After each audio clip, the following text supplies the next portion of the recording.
Assalamualaikum warahmatullahi wabarakatuh. Perkenalkan, saya Firmansyah Ismail Hamude dengan NIM 911423152, Program Studi Pendidikan Ekonomi, Fakultas Ekonomi, Universitas Negeri Gorontalo. Nah, di video kali ini saya akan membahas tentang permasalahan yang ada di lingkungan sekitar kita, yaitu masalah tentang pencemaran air.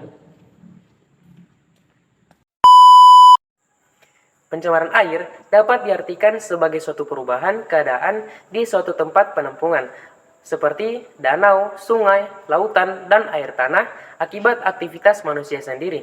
Pencemaran air, baik sungai dan laut, semakin hari semakin menjadi permasalahan di Indonesia, sebagaimana pencemaran udara dan pencemaran tanah. Mendapatkan air bersih yang tidak tercemar bukanlah hal yang mudah lagi.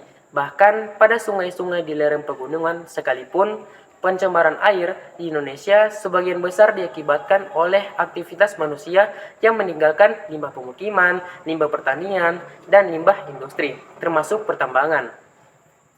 Perubahan ini mengakibatkan menurunnya kualitas air hingga ke tingkat yang membahayakan, sehingga air tidak bisa digunakan sesuai peruntukannya.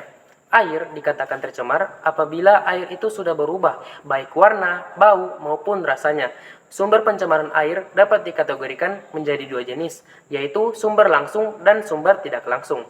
Sumber langsung adalah sumber pencemaran yang secara langsung melepaskan limbah dan produk sampingan berbahaya ke sumber air terdekat tanpa pengolahan, contoh limbah pabrik, limbah pertambangan, dan lain-lain. Sumber tidak langsung yaitu polutan atau bahan pencemar yang masuk ke badan air melalui air tanah, atmosfer seperti hujan asam. Badan air dapat tercemar oleh berbagai macam zat termasuk mikroorganisme patogen, limbah organik yang dapat membusuk, nutrisi tanaman, bahan kimia beracun, endapan, minyak bumi, dan zat radioaktif. Beberapa polutan yang paling sering ditemukan adalah limbah domestik atau limbah rumah tangga, limbah industri, deterjen.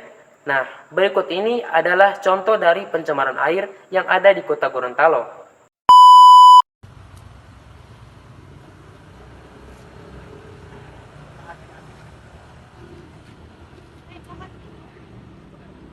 Oke, ya, jadi teman-teman, ini adalah salah satu contoh dari pencemaran air yang ada di Kota Gorontalo.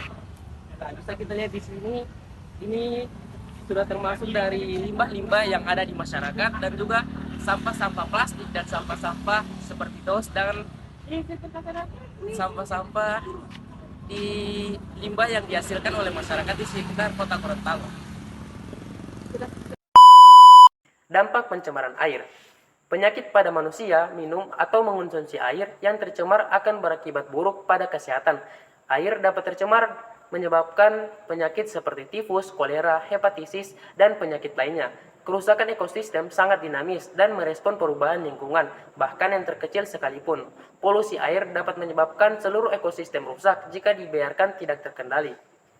Eutrofikasi adalah masuknya bahan kimia dalam badan air yang mendorong pertumbuhan alga atau ganggang.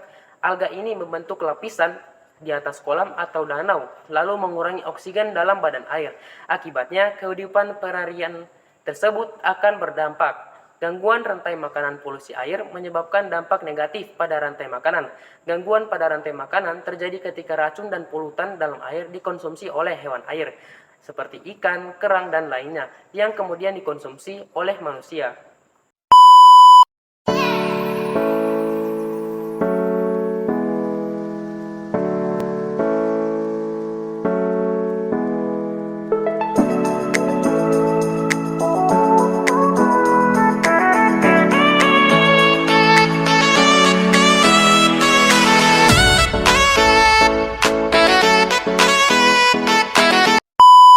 Nah, berikut ini pencegahan pencemaran air.